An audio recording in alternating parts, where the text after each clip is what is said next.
Berjumpa lagi dengan saya Sumadi di kanal Dokter Kampung. Kita akan lanjutkan kajian-kajian komunikasi. Kali ini kita akan bahas tentang teknik tablik atau ceramah umum yang baik dan efektif.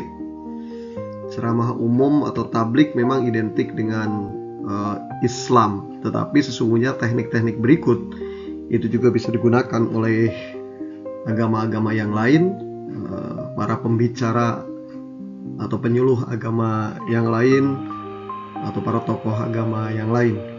Nah, dalam dunia komunikasi publik, kemampuan menyampaikan pesan melalui tablik atau ceramah umum itu merupakan keterampilan vital yang tak lekang oleh waktu. Teknik ceramah umum yang efektif itu mampu menginspirasi, mengedukasi, dan memotivasi audiens untuk bertindak dan bertransformasi. Nah, kajian ini akan membahas berbagai aspek teknik tablik yang baik dan efektif, mulai dari pengertian, jenis, prinsip dasar, hingga penerapannya di era digital. Menurut Abdullah, tablik yang efektif adalah komunikasi yang mampu menggerakkan pemikiran dan perilaku audiens sesuai dengan tujuan komunikator. Dalam perspektif komunikasi modern, teknik ini sejalan dengan prinsip public speaking yang dikemukakan oleh Lukas tentang pentingnya memahami audiens sebagai kunci keberhasilan komunikasi. Nah, pentingnya tablik atau ceramah umum yang efektif itu satu, dampak sosial. Jadi ceramah umum atau tablik yang efektif mampu mendorong perubahan sosial yang positif dan memperkuat nilai-nilai masyarakat. Yang kedua, pengembangan diri. Kemampuan tablik itu meningkatkan kepercayaan diri dan membuka peluang karir yang lebih luas bagi individu-individu yang aktif di dalamnya. Kemudian yang ketiga, Carnegie misalkan menyebutkan bahwa penyampaian pesan secara efektif itu meningkatkan akseptabilitas nilai-nilai yang disampaikan hingga 65%. Nah, lalu apa yang dimaksud dengan tablik atau ceramah umum? Ya, dalam perspektif Islam, dalam perspektif komunikasi modern. Al-Ghazali misalkan menjelaskan tablik sebagai proses menyampaikan dan menjelaskan ajaran-ajaran Islam dengan cara yang menarik dan mudah dipahami. Syekh Muhammad Abduh mengingatkan bahwa tablik bukan sekedar transfer informasi, tetapi juga sikap dan perilaku audiens. Nah, perspektif komunikasi modern seperti Dale Carnegie menyebut ceramah umum atau tablik itu sebagai public speaking, ya, padanannya dengan public speaking. Itu adalah seni memengaruhi orang lain melalui kata-kata yang terstruktur. B mendefinisikan public speaking sebagai proses berbicara kepada sekelompok orang dengan tujuan untuk memberi informasi, mempengaruhi, dan atau sekaligus menghibur pendengar. Nah, apa saja jenis-jenis tablik atau ceramah umum? Yang pertama, tablik atau ceramah berkala.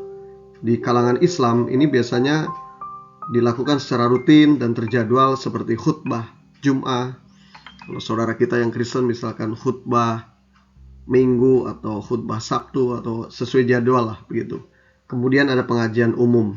Kemudian ada tablik akbar. Tablik akbar itu ceramah yang disampaikan pada acara-acara besar keagamaan dengan audiens dalam jumlah yang besar. Namanya juga tablik akbar atau ceramah umum akbar. Yang ketiga, tablik melalui media, yaitu penyampaian ceramah melalui media elektronik, cetak, atau digital. Yang keempat, tablik fardiyah, yaitu pendekatan dakwah atau misionaris yang bersifat personal atau disebut juga dengan satu-satu. Nah, lalu bagaimana prinsip-prinsip dasar tablik? Pertama adalah ketepatan tujuan. Jadi menetapkan tujuan yang jelas dan terukur gitu. Apa tujuan kita tablik atau ceramah umum? Yang kedua, pemahaman audiens, mengenali karakteristik dan kebutuhan pendengar. Jangan sampai antara konten yang disampaikan tidak nyambung dengan audiens.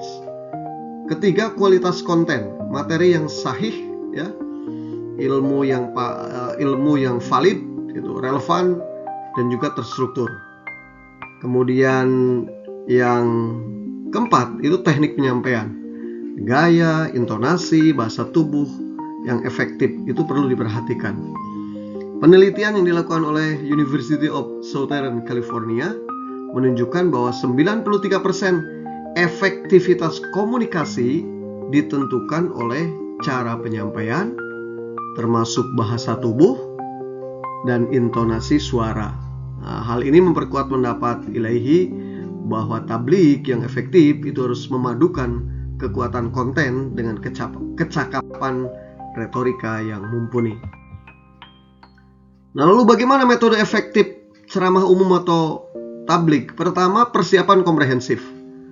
Jadi pengalaman saya dan berbagai ahli di mana-mana, tabligh yang berhasil itu sesungguhnya tergantung persiapan, gitu ya. Meliputi dari mulai penelitian mendalam tentang materi, audiens, juga konteks acaranya seperti apa. Sehingga Carnegie mengatakan bahwa 70% keberhasilan public speaking atau dakwah atau ceramah atau yang semisalnya itu ditentukan oleh kualitas persiapan. Itu pertama. Yang kedua, pembukaan yang menarik menggunakan teknik attention grabber. Teknik attention grabber, ya, seperti pertanyaan retoris. Bapak Ibu sudah makan? Bapak Ibu siap untuk mengikuti pengajian? Gitu, misalkan ya. Atau statistik yang mengejutkan. Oh, ternyata misalkan pria di atas 50 tahun lebih banyak yang selingkuh. Tetapi ada perkembangan baru. Perempuan generasi milenial mulai menyalip laki-laki untuk selingkuh, misalkan. Riset-riset menunjukkan seperti itu. Atau juga dengan kisah inspiratif gitu. Ya banyak, teman-teman bisa cari kisah-kisah inspiratif, dibuka dengan itu. Sehingga menurut Purwanto bahwa pembukaan yang efektif itu meningkatkan tingkat perhatian audiens hingga 40%. Nah, yang ketiga, metode yang efektif dalam tabligh atau ceramah umum adalah penyampaian terstruktur. Jadi mengorganisasi pesan dalam pola yang logis dan mudah diikuti.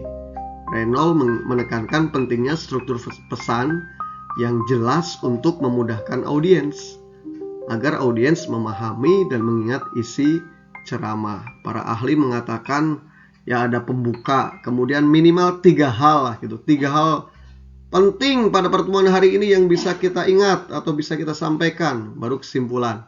Walaupun bisa, kalau Stephen Covey itu biasanya bahasanya 7 gitu ya, 7 theories gitu. Atau Dr. Gottman juga sama ya, menulis buku tentang bagaimana 7 cara bagaimana supaya pernikahan berjalan dengan baik gitu. Ya nggak apa-apa lah, 3, 5, 7. Yang penting pesan itu mudah diingat. Nah, teman-teman semua, jadi implementasi metode dakwah yang efektif dan baik itu memang memerlukan latihan. Ya, para pembicara hebat hari ini, bahkan mantan menteri semacam Gita Wirjawan itu mengatakan setiap kali dia mau presentasi, dia selalu berlatih dengan tekun gitu. Yang kedua, pengalaman. Oleh karena itulah sebagaimana diungkapkan oleh Aristoteles dalam retorik, kemampuan persuasi yang efektif itu memadukan etos, kredibilitas pembicara, patos, koneksi emosional, dan logos, argumentasi yang logis gitu. Nah, itulah teman-teman semua. Kita lanjut. Bagaimana kalau tabligh di era digital? Pertama tentu kita berupaya memanfaatkan media sosial. Jadi penggunaan platform seperti Instagram, YouTube, TikTok untuk menjangkau audiens yang lebih luas. Menurut riset Global Digital Report, 57% masyarakat Indonesia mengakses konten keagamaan melalui media sosial. Nah, kemudian juga podcast atau audio digital. Jadi pengembangan konten tabligh dalam format podcast yang dapat diakses seperti Habib Ja'far ya. Itu bisa diakses kapan saja, dan studi oleh Edison Research mengatakan menunjukkan peningkatan 22% pendengar podcast keagamaan itu dalam 2 tahun terakhir ini. Kemudian yang ketiga, konten video pendek. Jadi Abror mengemukakan bahwa konten dakwah dalam format video pendek 1-3 menit itu memiliki tingkat engagement, wah luar biasa nih, tingkat engagementnya 40%, lebih tinggi dibandingkan dengan ceramah konvensional. Biasanya media sosial semacam IG, TikTok, juga sekarang reels di Facebook ya, atau short di YouTube, itu butuh waktu 1-3 menit. Dan itu biasanya yang lebih banyak di-scroll oleh masyarakat luas. Nah, terakhir adalah interaktivitas digital.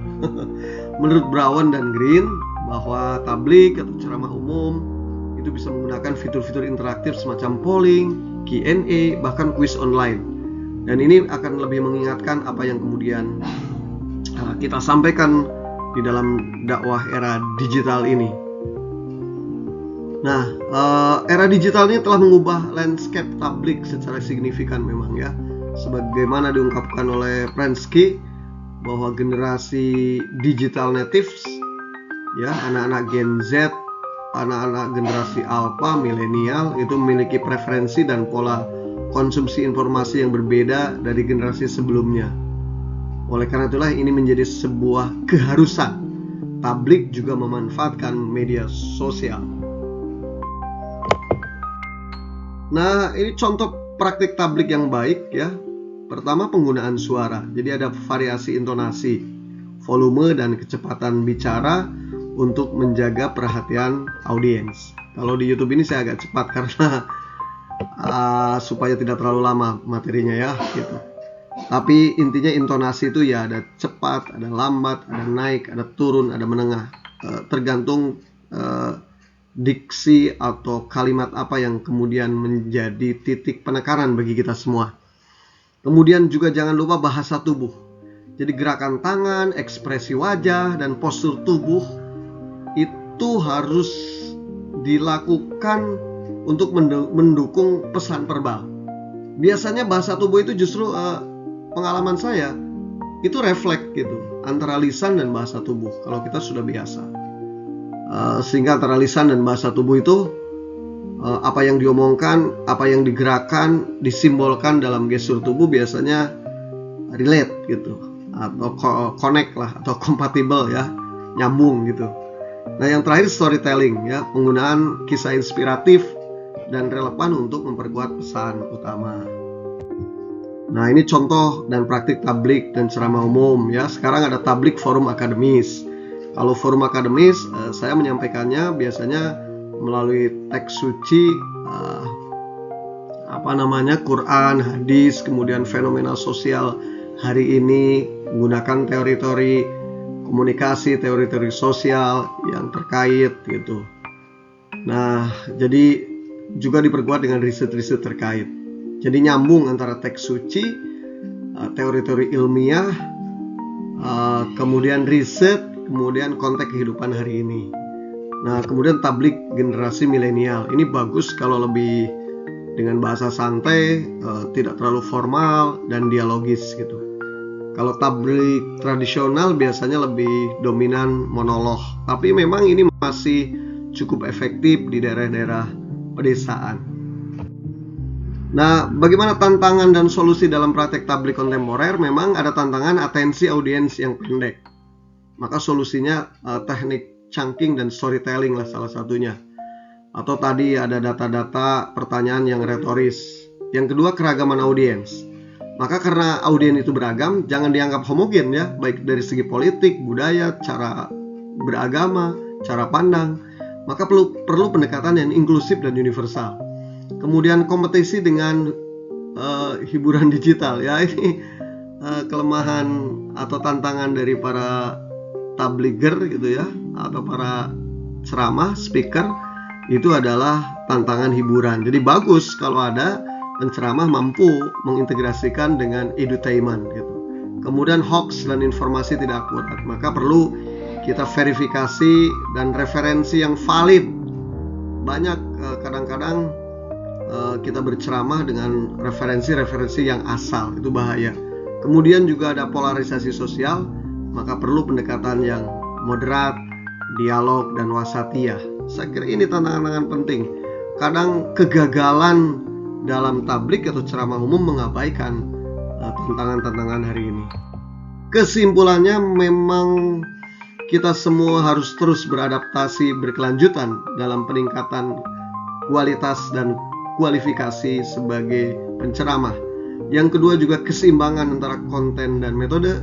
Dan yang ketiga, jangan lupa orientasi audiens. Pemahaman mendalam terhadap karakteristik audiens itu menjadi kunci dalam menyusun dan menyampaikan tablik atau ceramah umum yang efektif. Tablik yang efektif merupakan perpaduan antara substansi yang kuat dengan teknik penyampaian yang kuat.